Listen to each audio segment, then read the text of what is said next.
my gosh. Just explaining the project and touring around, so you want to join that so you get a sense of the vision too? Right. Okay. All right, we're going up here. And this is going to become the bedroom for 2 women. So this is space that the church does use, but not fully. I got involved with the Lighthouse after visiting immigrant detainees in the Hudson County Correctional Facility through my work with First Friends. My second meeting ever, I met with a man by the name of Peter. He came from Nigeria, and he said, "You are my first and only visitor in the 9 months I've been in here, and this very day I was granted my asylum." I asked him where he was going to go, and he said, "I don't know."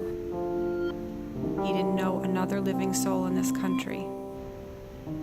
What can we do to help people after they are finally granted asylum?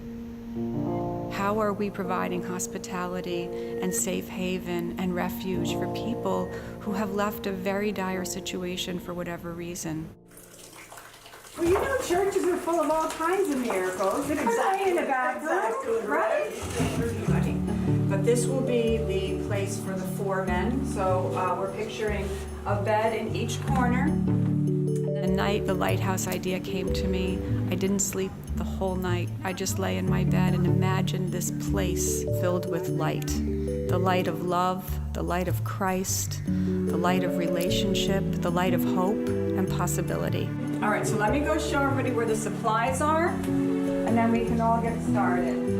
Jill, Yes? would you like to meet Donnie? Of course. Donnie is one of our new releases as well. Hi, welcome. Donnie, I'm Jill. Donnie's from India. From India, welcome. Mohammed. They know each other. Like, I know you. Look at that. That's awesome.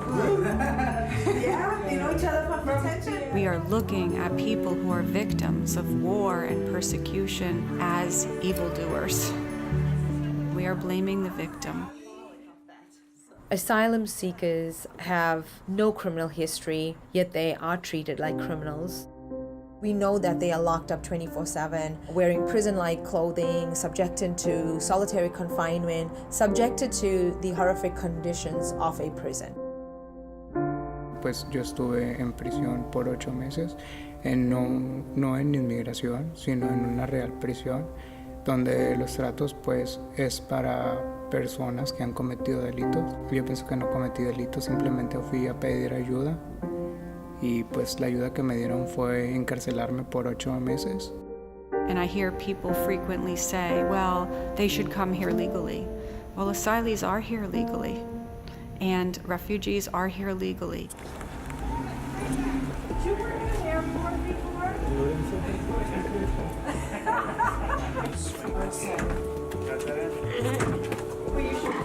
The Lighthouse is being housed in the parish house connected to Church of the Incarnation.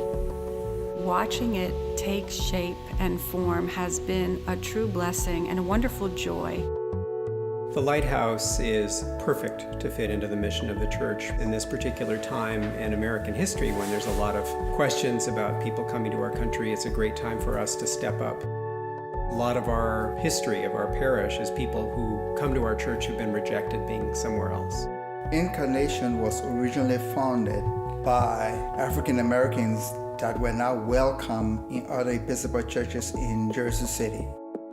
The Lighthouse, we are hoping, will be a home, and it's going to be used as a stepping stone to give them the opportunity to get settled and be able to find a job, move out, and start their own life going forward. We realized that we could get by with less, that we could condense and combine spaces. Father Gary, our parish priest, he gave up his office for a much smaller office.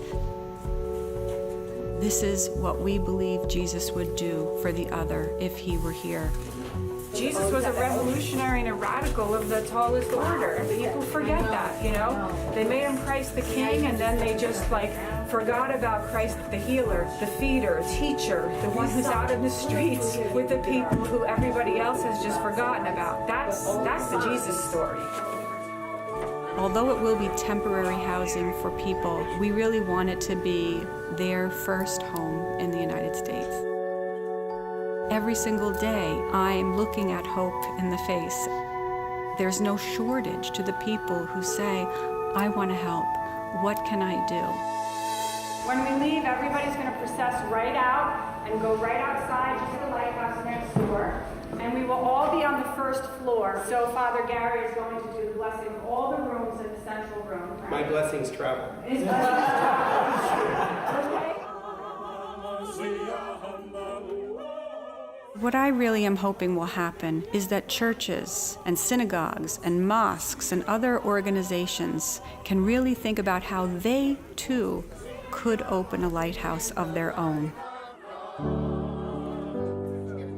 Even if somebody could only house 1 or 2 people, if every congregation and every place of worship did that, we would really be able to take care of housing so many people who are coming out of immigration detention.